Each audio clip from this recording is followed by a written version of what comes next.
நீதிமொழிகள் அதிகாரம் 24. பொல்லாத மனுஷர் மேல் பொறாமை கொள்ளாதே, அவர்களோடு இருக்கவும் விரும்பாதே. அவர்கள் இருதயம் கொடுமையை யோசிக்கும், அவர்கள் உதடுகள் தீவினையை பேசும். வீடு ஞானத்தினாலே கட்டப்பட்டு விவேகத்தினாலே நிலைநிறுத்தப்படும். அறிவினாலே அறைகளில் அருமையும் இனிமையுமான சகலவித பொருள்களும் நிறைந்திருக்கும். ஞானமுள்ளவன் பெலமுள்ளவன், அறிவுள்ளவன் தன் வல்லமையை அதிகரிக்க பண்ணுகிறான். நல் யோசனை செய்து யுத்தம் பண்ணு, ஆலோசனைக்காரர் அநேகரால் ஜெயம் கிடைக்கும்.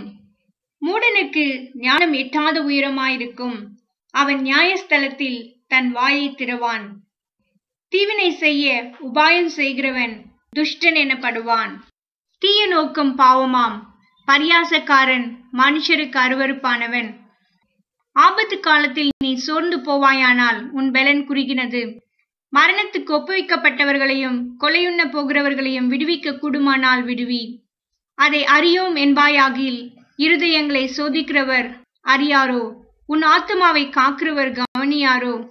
அவர் மனுஷருக்கு அவனவன் கிரியைக்கு தக்கதாக பலனளியாரோ? என் மகனே, தேன் சாப்பிடு, அது நல்லது. கூட்டிலிருந்து ஒழுகும் தேன் உன் வாய்க்கு இன்பமாயிருக்கும்.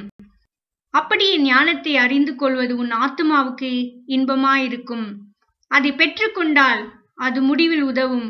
உன் நம்பிக்கை வீண் போகாது. துஷ்டனே, நீ நீதிமானுடைய வாசஸ்தலத்துக்கு விரோதமாய் பதிவிராதே.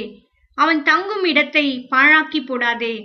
நீதிமான் 7 தரம் விழுந்தாலும் திரும்பவும் எழுந்திருப்பான். துன்மார்க்கரோ தீங்கிலே இடருண்டு கிடப்பார்கள். உன் சத்துரு விழும்போது சந்தோஷப்படாதே, அவன் இடரும்போது உன் இருதயம் களி கூறாதிருப்பதாக. கர்த்தர் அதை காண்பார், அது அவர் பார்வைக்கு பொல்லாப்பாயிருக்கும். அப்பொழுது அவனிடத்தினின்று அவர் தமது கோபத்தை நீக்கிவிடுவார். பொல்லாதவர்களை குறித்து எரிச்சலாகாதே, துன்மார்க்கர் மேல் பொறாமை கொள்ளாதே. துன்மார்க்கனுக்கு நல் முடிவு இல்லை, துன்மார்க்கனுடைய விளக்கு அணைந்து போம். என் மகனே, நீ கர்த்தருக்கும் ராஜாவுக்கும் பயந்து நட. கலகக்காரரோடே கலவாதே. சடிதியில் அவர்களுடைய ஆபத்து எழும்பும். அவர்கள் இருவரின் சங்காரத்தையும் அறிந்தவன் யார்? பின்னும் ஞானமுள்ளவர்களின் புத்திமதிகள் என்னவெனில், நியாயத்திலே முகதாட்சிணியம் அல்ல. துன்மார்க்கனை பார்த்து நீதிமானாய் இருக்கிறாய் என்று சொல்லுகிறவனை ஜனங்கள் சபிப்பார்கள், பிரஜைகள் அவனை வெறுப்பார்கள். அவனை கடிந்து கொள்ளுகிறவர்கள் மேல் பிரியம் உண்டாகும். அவர்களுக்கு உத்தம ஆசீர்வாதம் கிடைக்கும். செம்மையான மறுமொழி சொல்லுகிறவன் உதடுகளை முத்தமிடுகிறவனுக்கு சமம். வெளியில் உன் வேலையை எத்தனப்படுத்தி வயலில் அதை ஒழுங்காக்கி பின்பு உன் வீட்டை கட்டு. நியாயமின்றி பிறனுக்கு விரோதமாய் சாட்சியாக ஏற்படாதே. உன் உதடுகளினால் வஞ்சகம் பேசாதே. அவன் எனக்கு செய்த பிரகாரம் நானும் அவனுக்கு செய்வேன், செய்த செய்கைக்கு தக்கதாக நானும் அவனுக்கு சரி கட்டுவேன் என்று நீ சொல்லாதே. சோம்பேறியின் வயலையும் மதியீனனுடைய திராட்சை தோட்டத்தையும் கடந்து போனேன். இதோ அதெல்லாம் முள்ளுக்காடாயிருந்தது.